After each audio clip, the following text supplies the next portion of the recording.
जय श्री कृष्णा। राधे राधे।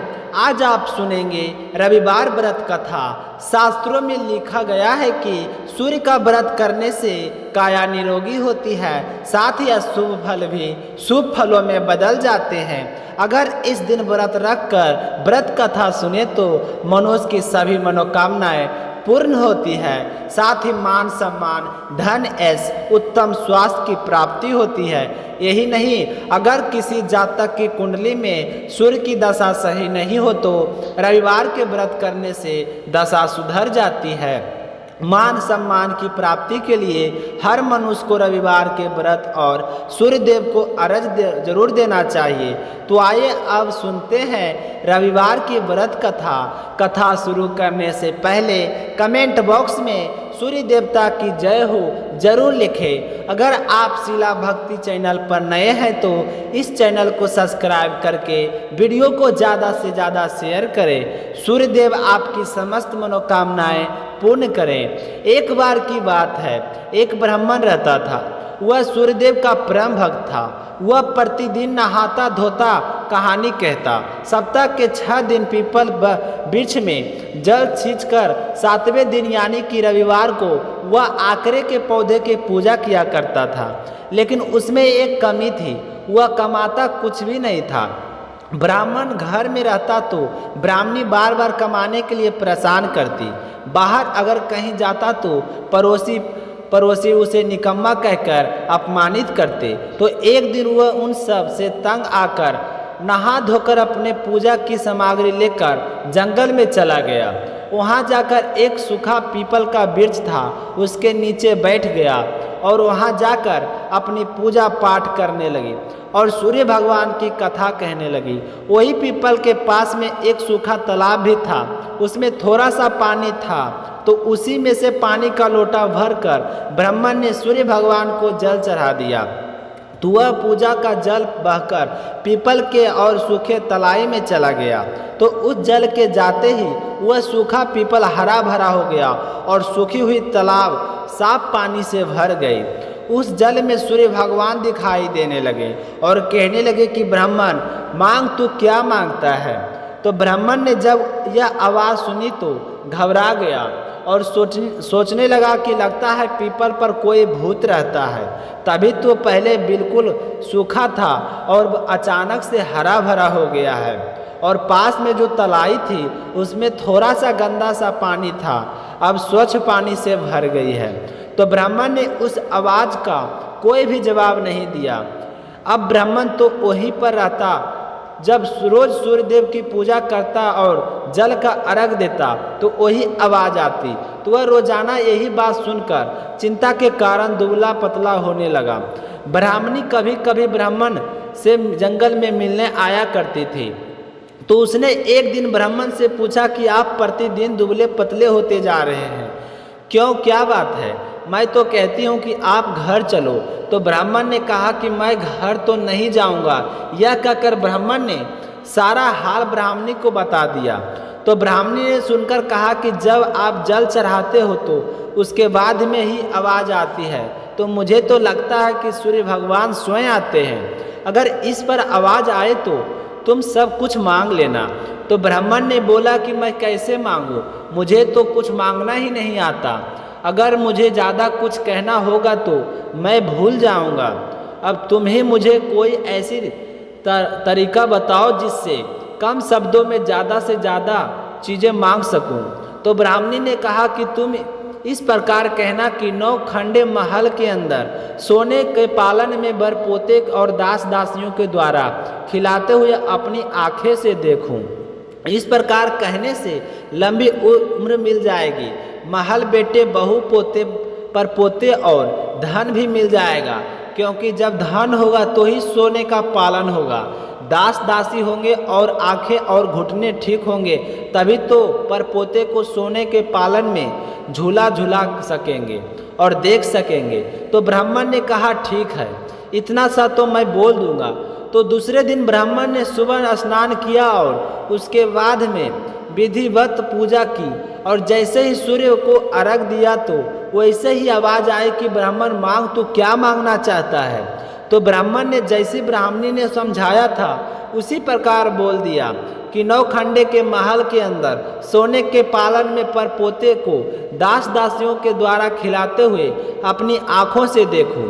तो यह सुनकर सूर्य भगवान ने कहे कि दिखने में तो बड़ा भोला लगता है, पर तूने तो एक बार में सब कुछ मांग लिया है, लेकिन जैसे तुमने मांगा है वरदान के अनुसार तुझे सब कुछ मिलेगा। अब तू घर जा और खुशी से रह। अब तुम्हारे घर में कोई चीज़ की कमी नहीं रहेगी और ना ही तुझे कोई निकम्मा होने का ताना देगा। तो ब्राह्मण जंगल से घर की ओर चल पड़ा। घर आने पर उसने देखा कि वहाँ पर टूटी फूटी झोपड़ी थी, वह तो नहीं है, और वहाँ पर एक नौखंड महल खड़ा है। दासी आ जा रहे हैं। तो ब्राह्मण ने एक दासी से पूछा कि यह घर मेरी झोपड़ी थी और एक बूढ़ी ब्राह्मणी थी रहती थी, वह कहाँ गई? दासी कुछ बोलती उससे पहले उस महल से एक सुंदर औरत गहनों से लदी हुई और सुंदर कपड़े पहने हुए बाहर आई और ब्राह्मण से बोली कि आ जाओ स्वामी, यह अपना ही घर है। सूरज भगवान ने तुम्हारी सारी मनोकामनाएं पूर्ण कर दी।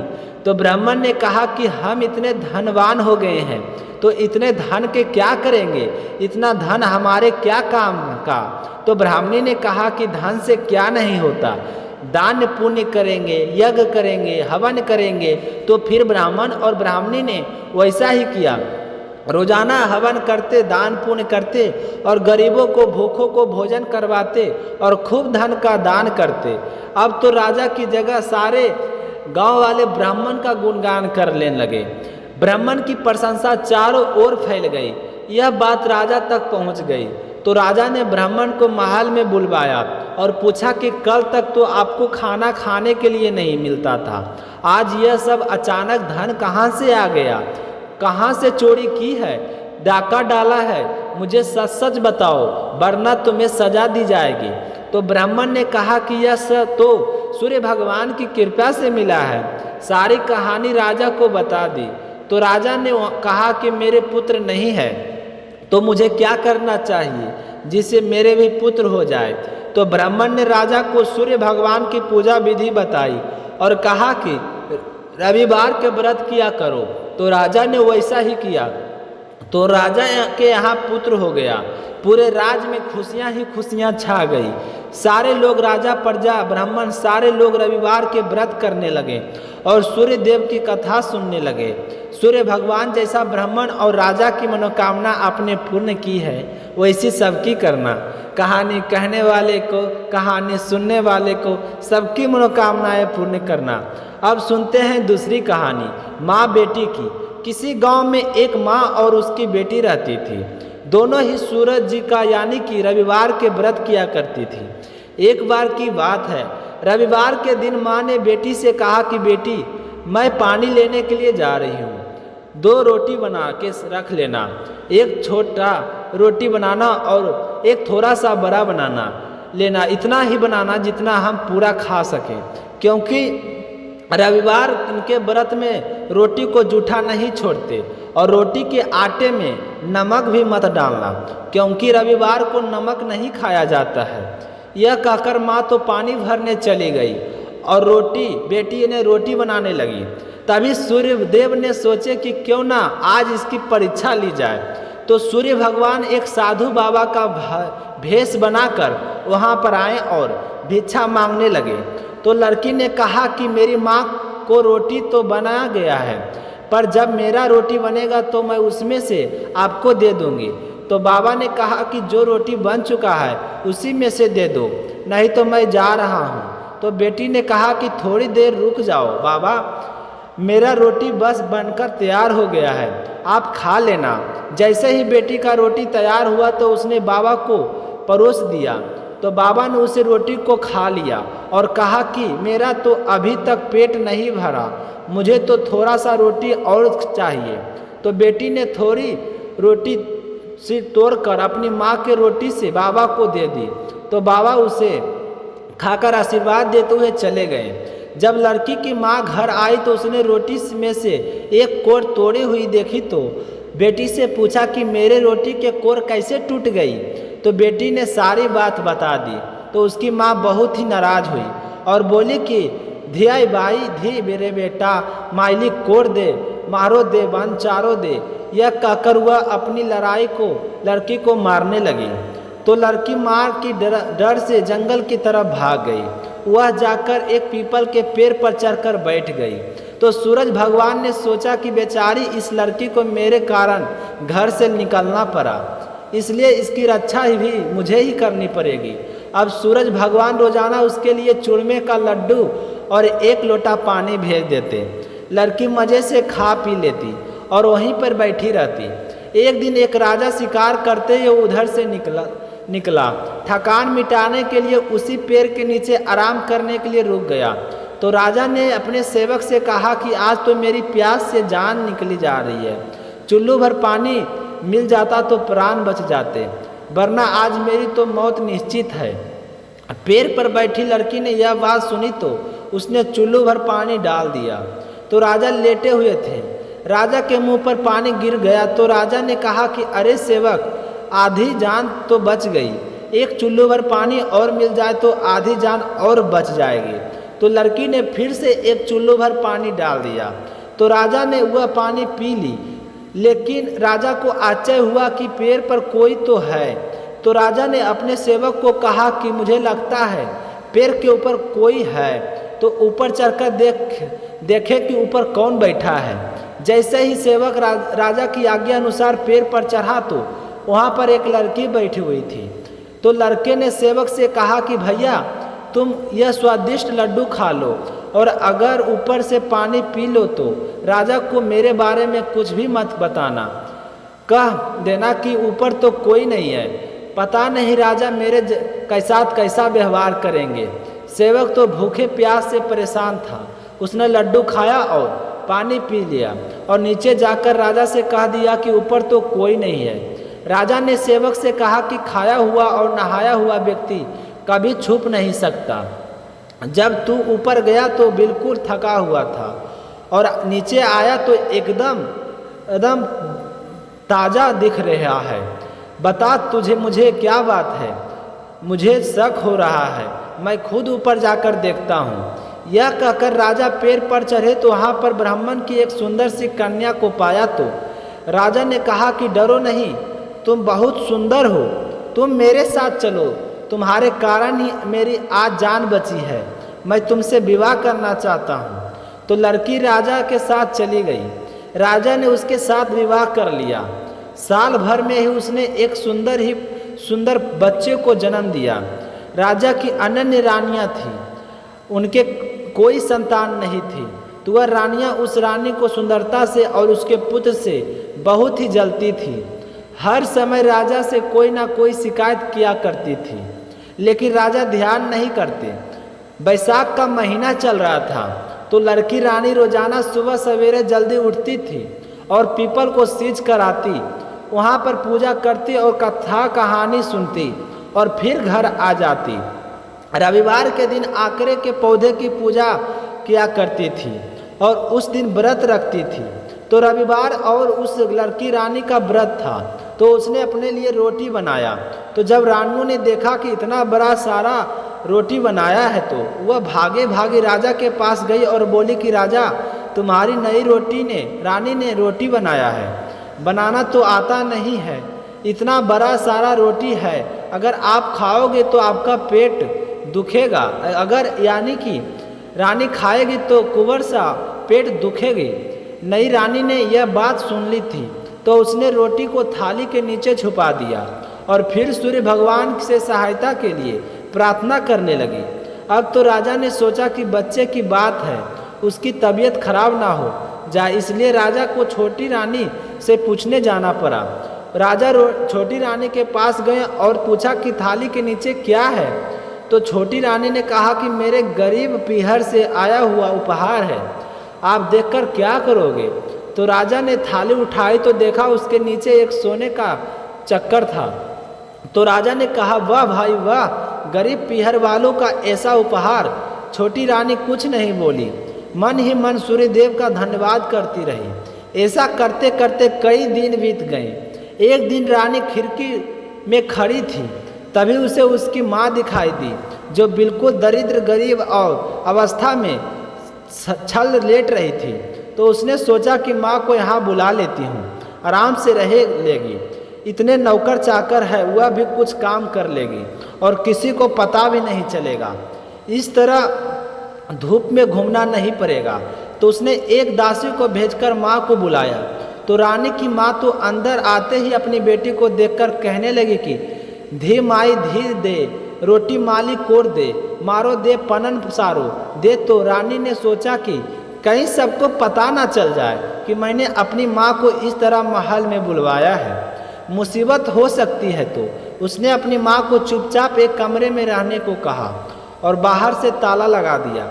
ऐसा करते करते 2-3 दिन बीत गए, लेकिन एक दिन राजा की अनन्य रानियों का पता चल गया कि इस कमरे में कोई तो है।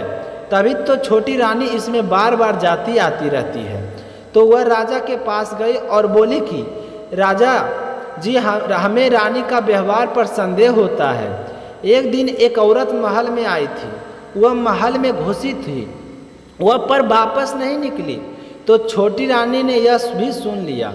तो वह फिर से सूर्य भगवान से इस विपत्ति से बचाने की प्रार्थना करने लगे। राजा तुरंत वहाँ पर आए और उस कमरे की चाबी मांगी। तो छोटी रानी ने डरते डरते कमरे की चाबी दे दी। राजा ने जैसे ही कमरा खोला तो वहाँ पर एक सोने की मूर्ति थी। राजा ने रानी से पूछा कि यह मूर्ति कहाँ से आई है। तो रानी ने कहा कि मेरे गरीब पीहर का उपहार है। तो राजा ने कहा कि तुम कहती हो कि मेरा पीहर गरीब है और उपहार इतने कीमती आते हैं, तो मुझे तो तुम्हारा पीहर देखना है, मैं भी वहाँ जाऊँगा, तैयारियाँ करो, हम चलेंगे। तो रानी ने सूर्यदेव से विनती करते हुए कहा कि हे सूर्यदेव, अब आप ही मुझे बताओ कि मेरे तो कोई पीहर नहीं है, मैं तो राजा को लेकर कहाँ जाऊँगी, आप ही कोई रास्ता दिखाइए। तो सूर्यदेव भगवान ने कहे कि मैं सावा पहर की व्यवस्था तो कर दूंगा, लेकिन उसके बाद मुझे नगरी में उजाला करने जाना होगा। आप ऐसा करना कि सावा पहर के अंदर वापस चले आना। तो सूर्य भगवान ने जंगल में अपनी माया से नगरी बसा दी। महल जाते बाग के बगीचे रिश्तेदार सब यादी माया से बना दी।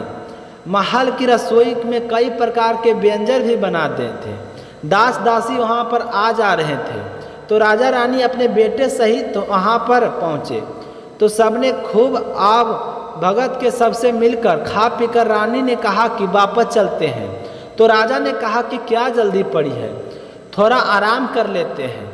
तो रानी ने एक बार फिर राजा से कहा कि वापस चलते हैं, लेकिन राजा ने तो वापस चलने से मना कर दिया। तो रानी ने अपने बेटे के धीरे से चुट्टी काट दी और वह जोर जोर से रोने लगा। राजा ने कहा कि क्या बात है, बालक क्यों रो रहा है। तो रानी ने कहा पता नहीं इसे क्या बात हो गई है, चलो महल चलते हैं, वहीं जाकर कुछ करेंगे, मुझे तो बहुत ही डर लग रहा है। तो राजा वहाँ से चल पड़े। थोड़ी दूर जाने पर राजा को ध्यान आया कि उनकी कटार वहीं पर रह गई। तो राजा ने सेवक को कटार लाने के लिए कहा, वहाँ पर भेज दिया। जैसे ही सेवक वहाँ पर गया तो वहाँ पर जंगल के सिवा कुछ भी नहीं था। कटार झाड़ी में पड़ी थी। कटार लेकर सेवक भागा भागा आया और उसने राजा को सब कुछ सच सच बता दिया। राजा को तो पहले ही से ही शक था। तो राजा ने तलवार निकाल ली और गुस्से में आकर रानी से कहा कि सच सच बताओ। तो रानी ने डरते डरते सब कुछ कह डाला और सूरज भगवान की कृपा और मदद के बारे में भी बताया। तो यह सब सुनकर राजा को बहुत ही खुशी हुई और रानी को रविवार के व्रत अच्छे से करने को कहा, जिससे रानी का मान सम्मान और भी बढ़ गया। तभी से माना जाता है कि रविवार के व्रत करने से खोया हुआ मान सम्मान वापस मिल जाता है। हे सूर्य भगवान, जैसा सुख उस लड़की को मिला वैसा सबको मिले, यह कहानी कहने वाले को और सुनने वाले को भी मिले। बोलिए सूर्य देवता की जय हो। तो आज की वीडियो समाप्त होती है। सुनकर आप सभी को कैसा लगा कमेंट करके ज़रूर बताइएगा। और अभी तक आपने अगर शिला भक्ति चैनल को सब्सक्राइब नहीं किए हैं तो चैनल को सब्सक्राइब जरूर कीजिएगा।